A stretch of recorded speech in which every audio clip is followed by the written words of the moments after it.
To the Supreme God, the source and fountain of all lives, we thank you for your priceless blessings. We thank you, Lord, for the blessings of divine love, divine mercy, divine guidance, divine help, and divine protection. Thank you, Lord, for the blessings of inner healing, physical healing.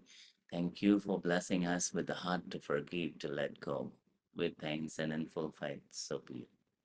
To my teacher, Master Shiva Paksui, to his teacher, Lord Mahaprajimiling, to all the spiritual elders, to the holy angels, healing ministers, we thank you all for the priceless blessings. We thank you in full faith. Inhale and exhale slowly. The same Master, thank you. Gently open your eyes. Okay, very good.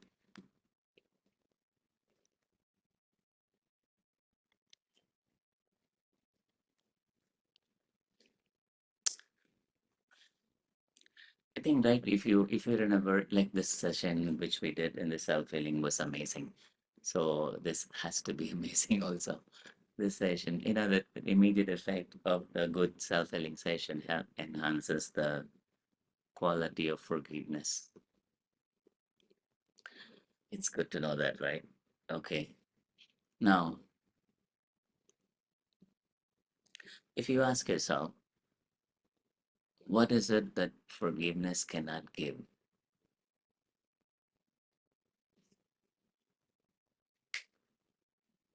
It almost gives us everything that we want, right?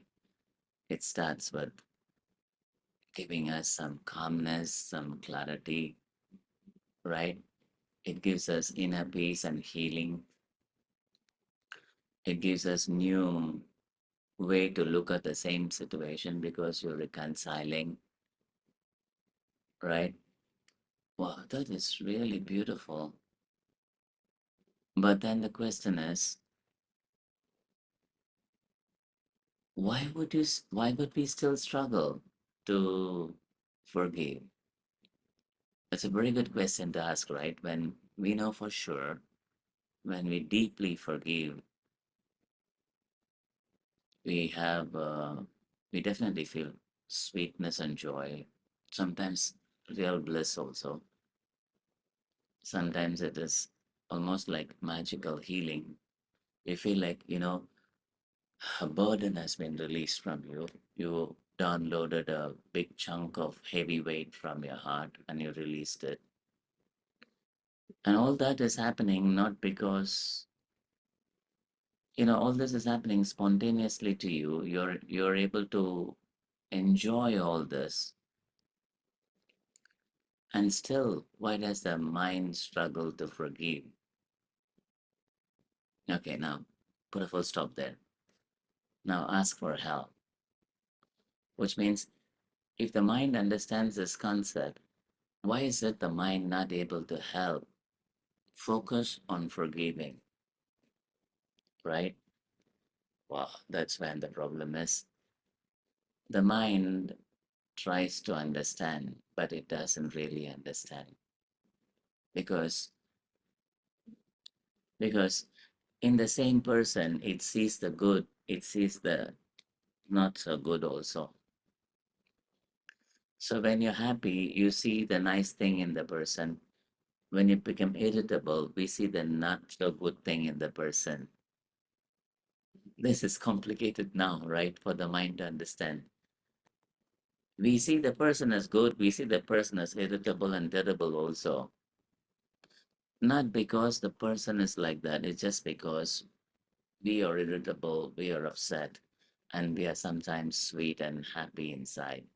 So any and every time we are happy, we see the goodness in the other person. Any and every time we feel irritable, upset, we see the not so good thing in the person. Unfortunately, we don't pick this up. The question is why? Why? It looks obvious, but why are we not picking this up?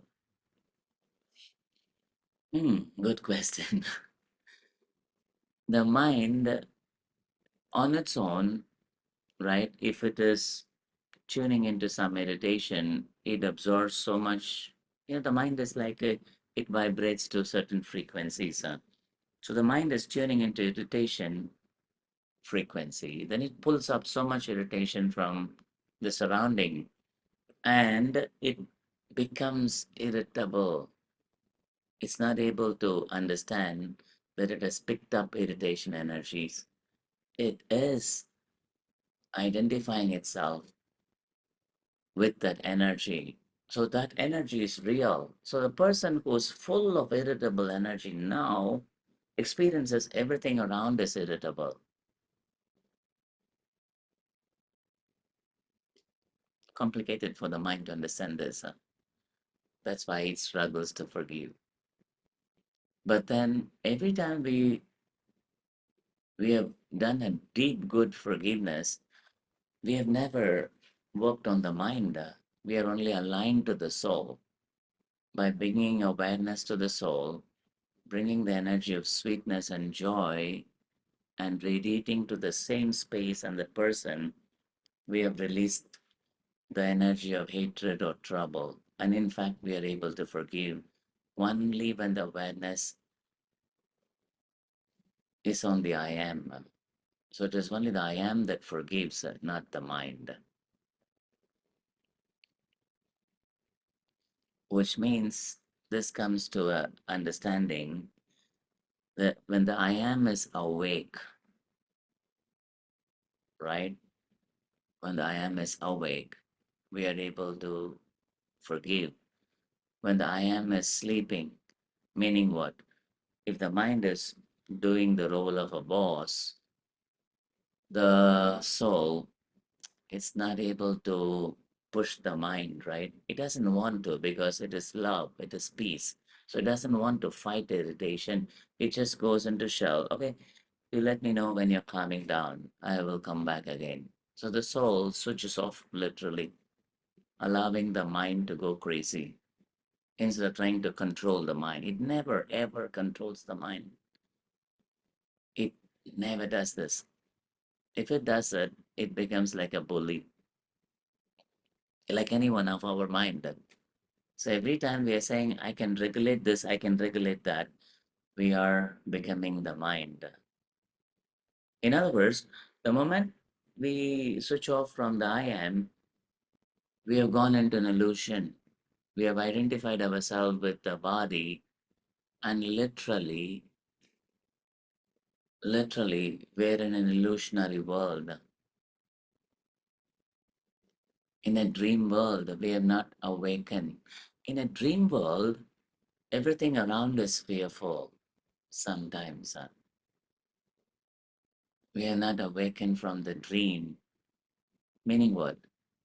What is a dream here? That I am the body, I am the thoughts and emotions. So when we identify ourselves with the body, the thoughts and emotions, we have forgotten ourselves. We have gone into an illusionary world, which is fearful.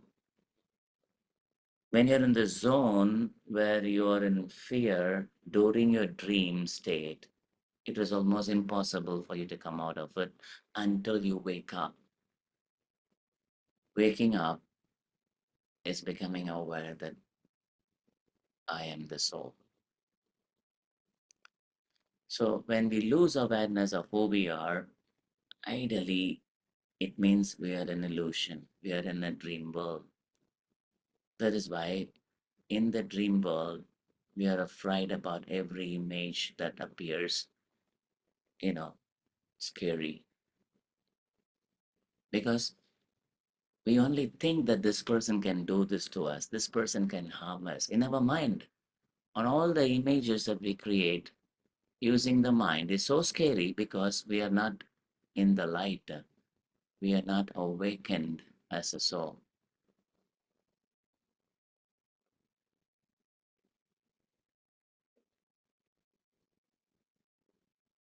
So every time when there is a fearful dream, sometimes people say that they don't know how to, you know, they cannot move the hands, they cannot move the body. It's almost like something is pressing on them. And they were about to scream, they were not able to scream. They were so fearful. And somehow when they woke up, everything is clear. the fear is gone. Ah, it's a dream, they say. In other words, anything that is of the mind, when the mind is in darkness of fear, we are in an illusionary dream world, and all our dreams look scary about people whom we don't like, because all that is imaginary. For the person has not done that so far. Even if the person has done that, it was way back then, not now. So we are only imagining this person can again do that, which means we are still in a dream world, literally like a psychotic person,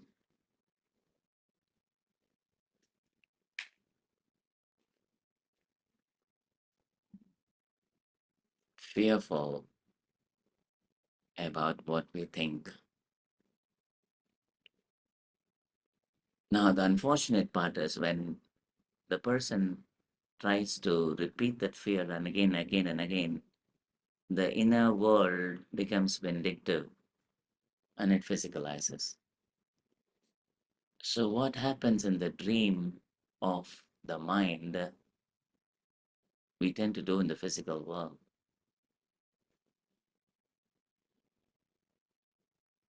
I don't know how to express this. This is true, but how do we forgive then? Forgiveness is waking up from the dream of illusion that somebody can hurt you and harm you. So, all kinds of hurt and harm are created by the mind and the body, predominantly by the mind, which the body believes. In other words, the scary mind creates an illusion in the brain and the body of the person that these people can hurt you. So the body, when it sees those people, it becomes reactive, irritable, violent, says nasty things, does terrible things. It's like a dog when you're walking. If you feel afraid, and if the dog is the one that has to protect you, if somebody tries to hurt you, the dog comes in the front, right? The body is like the dog. You are like the mind. Sometimes the dog obeys you.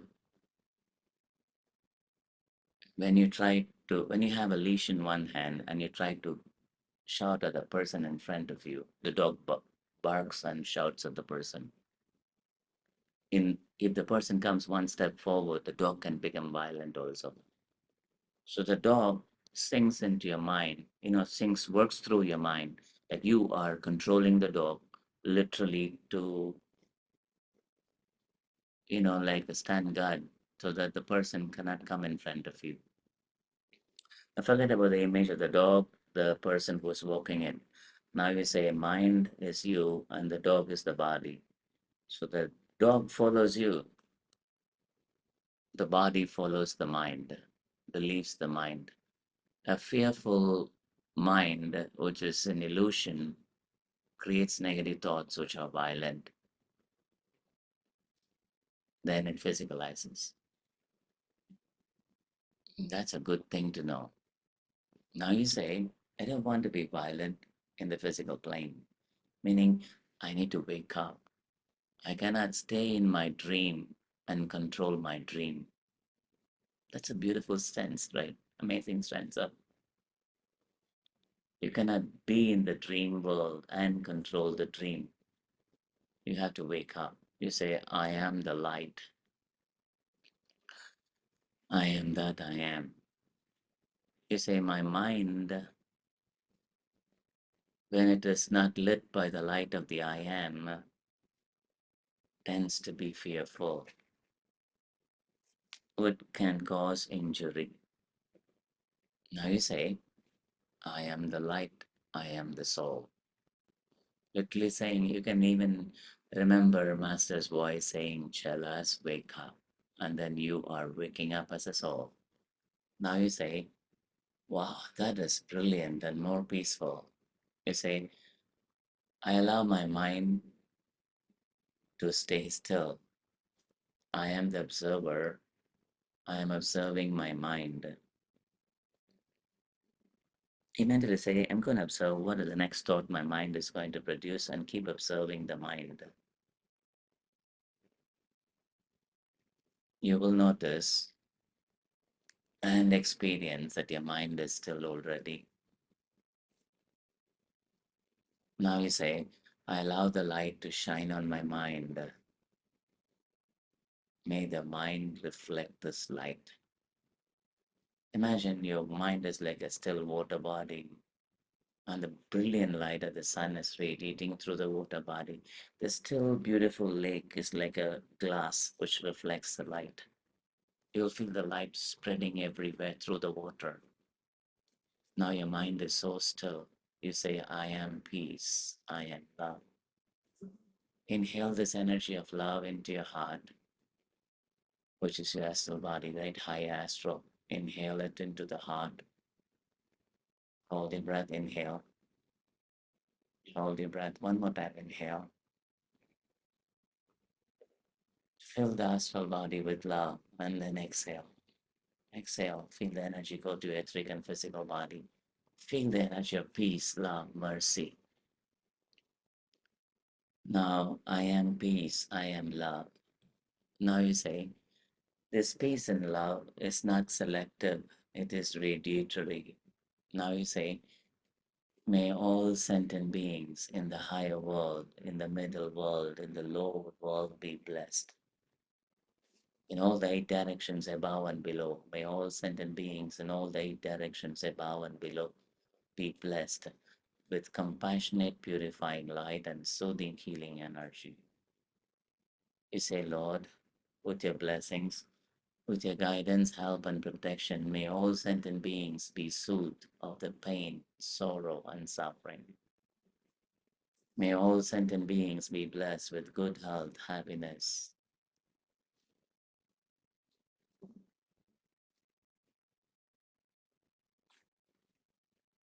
inner healing, prosperity and abundance, and divine oneness. May every person, every being be blessed. This includes people who bother you. You say, you are all blessed with peace, love, mercy, and compassion. So be it. Now you say, God is love. God is all merciful. I allow all loving, merciful energy of God to flow through me. Now you say, you're blessed with peace, you're blessed with love, and what is best for you. So be it. Now say, cut, cut, cut, cut, cut. Since we are not trying to forgive one person, but everybody, that includes us and everybody, we're entitled for more. Okay, put your hands in the receiving posture. Now you say, since I have forgiven the world, forgiven people around me, forgiven myself also, my bodies also, I'm entitled for peace, love, mercy. You say, I accept the blessings of love, mercy, and healing. Lord, may some of the negative karma be neutralized. May I be blessed, may I be healed. In the name of God, so be it. You say, I gratefully accept the blessings and healing energy. Inhale and exhale slowly. Gently open your eyes. Namaste. Good. We'll practice this full moon and in Sunday also. I mean, this is nice session. We'll try to practice experiencing a lot of peace and love. That will become deep, deep psychological healing. That will become a good preparation for Founders Day, right? So we can allow Master's light to radiate through us. Good. Namaste.